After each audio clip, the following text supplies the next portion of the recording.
Continental drift theory जो दी गई Alfred Wegener के द्वारा, जिसमें उन्होंने बताया कि कैसे आज जो 7 कॉन्टिनेंट्स अर्थ पर हमें दिखाई देते हैं वो हमेशा से ऐसे नहीं थे, बल्कि एक सिंगल कॉन्टिनेंट पेंजिया से ब्रेक होकर ड्रिफ्ट हो जाने के बाद आज हमें ये प्रेजेंट फॉर्म में दिखाई देते हैं। इस थ्योरी को प्रूव करने के लिए उन्होंने कई एविडेंसेस भी दिए, बट जब क्वेश्चन आया कि बेसिकली इन कॉन्टिनेंट्स के ड्रिफ्ट होने के रीजंस क्या थे, तो ऐसा होने के उन्होंने 2 मूवमेंट्स बताए। पहला पोल फ्लिंग फोर्स और दूसरा टाइडल फोर्स। बट बहुत से स्कॉलर्स ने कॉन्टिनेंट ड्रिफ्ट होने के इन रीजंस को इनएडिक्वेट माना और इसीलिए सेकेंड वर्ल्ड वॉर के बाद कॉन्टिनेंट्स के ड्रिफ्ट होने के रीजंस का पता लगाने के लिए जो डिस्कवरीज की गई उन्हें कहा गया पोस्ट ड्रिफ्ट स्टडीज। तो आज के इस वीडियो में हम इन्हीं पोस्ट ड्रिफ्ट स्टडीज के बारे में जानेंगे, जिसमें हम बात करेंगे कन्वेक्शनल करंट थ्योरी और mapping of the ocean floor के बारे में। So let's start.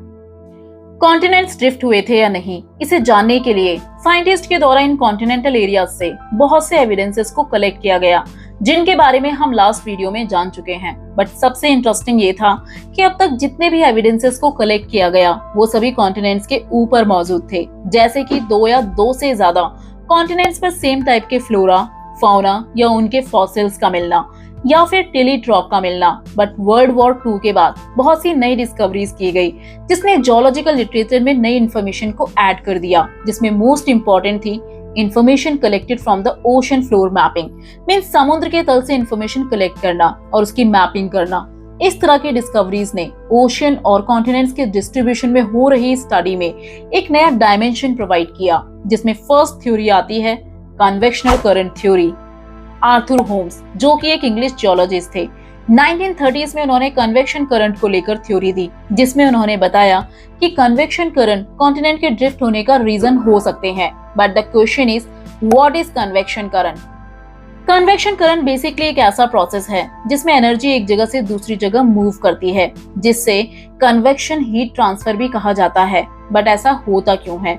तो इसका रीजन है स्पेसिफिक गैस या फ्लूइड में टेम्परेचर और डेंसिटी का डिफरेंस होना, means difference in temperature in density. और ऐसा होने से हीट हायर टेम्परेचर एरिया से लोअर टेम्परेचर एरिया की तरफ मूव करती है। फॉर एग्जाम्पल बॉइलिंग वाटर, जब हम चाय बनाने के लिए वाटर को बॉइल करते हैं तब लोअर पोर्शन में वाटर ज्यादा गर्म होगा comparison to upper portion. Warm liquid या गैस की डेंसिटी कम होती है, जिस वजह से लिक्विड के मॉलिक्यूल्स ऊपर की तरफ राइज होना शुरू हो जाते हैं। जब वो ऊपर पहुंचते हैं तो वहां के टेम्परेचर लोअर पोर्शन के कंपैरिजन में ठंडा है, जिस वजह से अब ये मॉलिक्यूल्स ठंडे हो जाते हैं। देन अब ये नीचे की तरफ सिंक होना शुरू कर देते हैं, क्योंकि कूल लिक्विड या गैस की डेंसिटी ज्यादा होती है।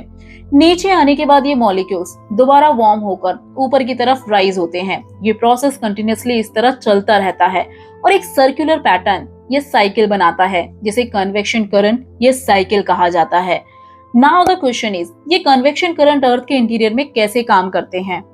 अब तक हम इतना जान चुके हैं कि हमारा अर्थ का इंटरनल स्ट्रक्चर 3 मेन लेयर से मिलकर बनता है, कोर, मेंटल और क्रस्ट। बट होम्स ने उस टाइम पर अर्थ के इंटीरियर को डिवाइड किया 2 मेन लेयर्स में।